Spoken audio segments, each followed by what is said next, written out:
Vincent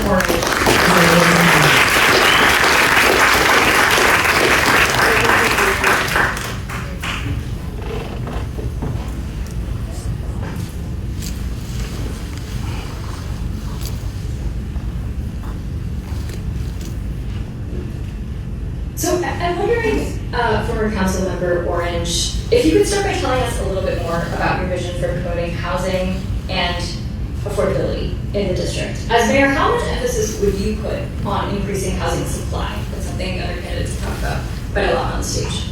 Well, I would put a major emphasis on increasing the housing supply. Clearly here in the nation's capital, we need affordable housing.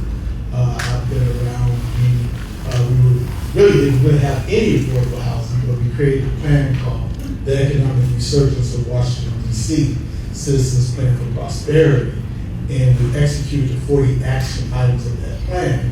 And during the time that occurred, we had the control board, we had a $518 million deficit, we were scared of Y2K, and we just didn't know what was going on. But the thing that worked for us is that the federal government was here, everyone had jobs. Strongly D. Jarvis and Richard Monte came up with that plan, and then we brought in Mayor Williams and more professional counsel. We executed that plan, and that plan called for affordable housing, along with a number of things. I'm not Benjamin Banneker, but I did change the comprehensive plan for rebirth of the new market.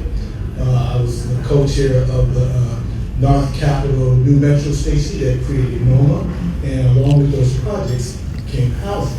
But the problem today is that back then we were looking at 80% of the AMI. And I think now we have to now look at our first responders need housing, our teachers need housing, our police officers need housing, our nurses need housing. So I would utilize the Housing Production Trust Fund, $100 million that comes in on an annual basis, and I would get a short-term victory. I'm going to build 1,600 square feet units, and those units will be for first responders, or for seniors, they'll be for minimum wage workers, as well as recent college graduates, because we need them to be here in the District of Columbia to be able to work. Why is your approach focused on tiny homes? What is it about that form of building that feels most valuable to you, most exciting? Right now, it was called tiny homes when I first introduced it, about almost a decade ago. But now it's workforce housing, and 600 square feet is considered to be the premium, because right now they're building like 450 square feet. But once again, my goal is to get homeownerships, to get recent college graduates, let them have a deed so they can continue, they can build wealth. For those seniors that can afford it. My units, I expect them to be around $75,000. We'll utilize land here in the District of Columbia. And also, they will be built by our certified business enterprises, so I can ensure that the dollar continues to circulate in the District of Columbia. So my housing proposal, it covers a variety of things, but it also keeps the dollar in the District of Columbia. And so some of those dollars will be coming back into our treasury by way of taxes, and we fulfill the need. I get a short-term victory, I build those 1,000 units, people begin to believe, and then we'll be able to do more. We spent almost $1.5 billion through the Housing Production Trust Fund, but people are not filling it. They can't fill that house. They're still looking, but where's this affordable housing that they keep talking about? They keep putting $100 million in this fund over and over again, but yet folks cannot touch it. They can't fill it. And in particular, our minimum wage workers can't fill it, our seniors can't fill it, our firefighters, police officers, teachers, and nurses. So you think that's because it's not tailored for the right affordability levels for this? That is correct. It initially, as I indicated, it was for 80% of the AMI. When we were building this economy, and we've gone from that $518 million deficit, when we ended up 8 years later, $1.6 billion in the bank. Everyone, the attraction was we had people that had disposable income. They had 6 figures, so they could afford that at that point in time. Now we're in an affordability crisis. I'm the one that got the minimum wage to $15, but I put indexing in. So on July 1, it will go to $18.40. I know folks are talking about, let's go for $25 per hour, but I looked at it the other day, the indexing that I put in will get us close to that $25 that they want to have up maybe to like 20, 30. So it's really just having a vision and making sure that we take care of all levels of income in the District of Columbia. And we have a unique opportunity. And the only reason why it's a unique opportunity is because of COVID changed our way of life. And the administration down at 1600 Pennsylvania Avenue, they have changed our life because we can't count on federal jobs. We've lost anywhere from 22 to 25,000 jobs. Our downtown is suffering because we don't have people walking around downtown and don't have the income. So I think we need to pivot and use our greatest assets right now, in my view, museums, hotels, theaters, restaurants, our sports activity. We have about $800 million of investment down here that's going to be headed by Ted Leosis. And then we have the RFK project that's coming. We can use those as engines, but we have to make sure we take care of the residents because they can fulfill those jobs and it provides them an opportunity to be here. Mm-hmm. You mentioned your role in advancing a past comprehensive plan, and I'm wondering what your priorities would be for DC's comprehensive plan as mayor. Well, I think right now we need a mayor that's definitely going to enhance what we have. We need a mayor that's going to bring what's in the pipeline to fruition. For example, I was the seventh vote to bring the Nationals back, to bring baseball back to the city. We knew it was going to be an engine. Everybody said, oh, you're spending $625 million, you're wasting money. Look at it now. Think about Abe Pollard. He's way out in the Capital One Arena somewhere, and he says, you know what, I'm going to drop this MCI Center right here, and look what's going to happen. And when we did the convention center down the street, if we drop that there, this is going to happen. So these are the type of things that we need to look at. I'm really upset that we didn't have the foresight to go after the Sphere that's now coming to Prince George's County. And now they're boasting $65 million that they're going to generate on an annual basis. Our pivot, in my view, is the family entertainment. That Sphere should have been at New York and Gaithersburg. It should be tied to the National Arboretum. Langston Golf Course should be developed properly to where if it's developed properly, it can look back over the golf course into where the new stadium is going to be. Those are all opportunities, but we cannot get there if we don't have the right leadership, executive leadership in execution mode with institutional knowledge. Some of what you're talking about right now reminds me of your proposals for RFK Stadium back in the day. You proposed a redevelopment that would have included an indoor water park, an 18-hole golf course. Now, of course, the site is undergoing a massive redevelopment, which looks a little different than what you proposed. But as mayor, what investments would you want to see prioritized at RFK, and how would you ensure the city and its residents get the most out of that? Well, I'm glad you mentioned that because that was in 2013. And actually, DS.com wrote an article on that, and I actually testified about that at the council. And in that article, it also indicates that I had a conversation with President Trump. He wasn't the president at that time. He was here trying to get the hotel, which he successfully doing. And I was indicating to him that this is our future, and that's what's documented. I said we need to have that dome stadium, where we need to have actually become a Hollywood of the East, and we need to have family entertainment. And if you look at some of the things that he's talking about, there is some common interest there. He wants to invest in apprenticeships. We need to invest in apprenticeships. He wants to see it to be safe. We want the city to be safe. Although I want to be in control of public safety. I don't need him to be in control of public safety.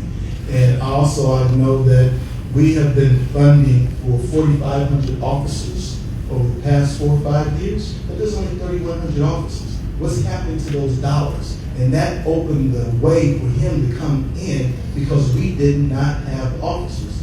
And on top of that, the federal government said, you guys are playing with the numbers. We said we weren't. And then all of a sudden, here we got 13 officers that are basically going to be terminated. So we have to make sure that we don't get caught with our pants down. We have to be true for ourselves. We have to be true to the mission, true to the goal, true to where we're going, so we can really deal with the White House and Congress from a position of strength as opposed to a position of weakness. Well, when it comes to finding common ground with the current administration, as it relates to transportation and infrastructure priorities, I'm wondering where you see those areas of common ground. Do you support the Trump administration's plans to build a triumphal arch? Do you support the administration's planned ballroom redesign? Well, what I support is first we got to look at the realities of it all. This is the nation's capital, but it's also a living city of 700,000 residents. So whatever takes place, as the executive leader of the District of Columbia, I'm going to give the lens of the residents of the District of Columbia. And then I'm also going to look at the realities of it all too, because I know very well Article 1, Section 8 gives overriding control.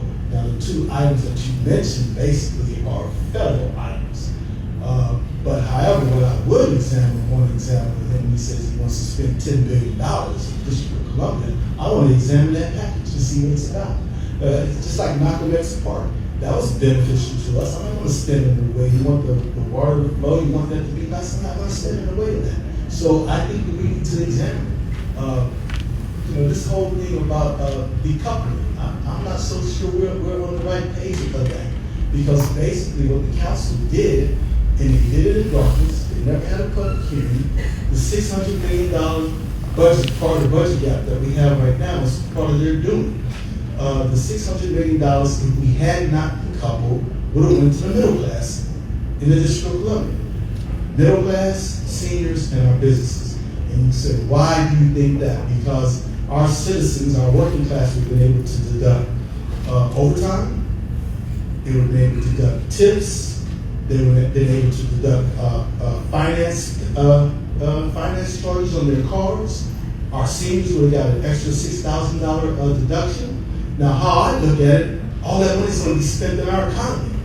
And so those dollars are circulating. But the council's plan was, well, we're going to take that $600 million, but we're going to be the middleman. We're going to give $200 million to the low-income families, but we're going to keep $400 million, and they never told us what they're going to do with it. And then all of a sudden, you send that up. The mayor, sometimes you really got to watch the mayor. The mayor did not sign that package, and Congress kicked it back, and that created the $600 million budget gap. And then the mayor comes and says, you have another $400 million gap due to child care costs and health costs. So it's, once again, when you've been there with Mayor Williams and Sharon Ambrose and showing you Jarvis, those that were there, and you have that kind of knowledge. That's why I said we need executive leadership with institutional knowledge that has a vision for the citizens of the District of Columbia, and we do everything out in the open, because everyone has an opinion. We should value that and scrutinize whatever anyone has to say. And everything that comes out of that White House is not bad. Now, for me, home rule is non-negotiable, right off the top, Mr. President. DC autonomy is non-negotiable, Mr. President, right off the top. The pursuit of statehood is non-negotiable, Mr. President, right off the top. And by the way, since we're talking, I know you want to negotiate, I'm here to ask him, can we have control of the National Guard? I'm going in there with, we want the National Guard, and put safety on us. And so that's the type of leadership that I'm going to bring as mayor of the District of Columbia, and looking out for us. And I'm not going to be long-winded, but let's make this one last point. So I testified a couple weeks ago before Chairman Mendelson, and I indicated, Mr. Mendelson, we need to jumpstart this economy. Now, I'm known for jumpstarting economic development, school modernization, and recreation centers. I said we can fit $2.5 billion in our economy without raising taxes, because you already have $1.5 billion in the budget for certified business enterprises, and then the $600 million from the company. You add that, that gets you $2.1 billion, and I'm even throwing in the $200 million that you want to give to low-income families. And the way our system is set up, we have 4 reserves. You can use a portion of the contingency reserve to balance the budget, and the CFO will give you that $180 million that he's holding on to, because he doesn't believe that you're going to prevail on the decoupling issue. Well, I want to ask a little bit more about how you think about the budget as it relates to housing and transportation. So how do you think about meeting long-term funding requirements for Wilmota? Well, that's a regional discussion. But it has implications for DC. Yes, absolutely. But still, it's overall, it's a regional and federal discussion. I mean, the metro, yes, we utilize it, we love it, but basically, when you look at Metro is bringing in the workforce for the federal government. Metro is bringing people all from the suburbs. I mean, we use it, I get on in Brooklyn, and take me a couple miles downtown, but who really is utilizing that? And so I really believe that there should be a bigger investment from the federal government, as well as the Virginia and Maryland, because they benefit tremendously from the metro, from Wilmota. And but how would you hold those regional partners to account to pay for more than their share? Well, it's like anything else. You have to make a case, and I get folks together, our best minds, to make the case, and also make the case to Congress and the White House on we want the metro. It serves us. It's an economic. It helps us with an economic engine because we want the folks to come into DC because we can spend their money here. The only way we get revenue is from sales tax. So we want them in, and so it does benefit us. But the overriding objective is they get a better benefit because when people from Virginia and Maryland come to town to work, those paychecks go back to those jurisdictions where it's taxed. It's not taxed here. So, it'd be great if we could tax at their source. So I think that we have to be more strategic. I mean, paying family leave. We're paying for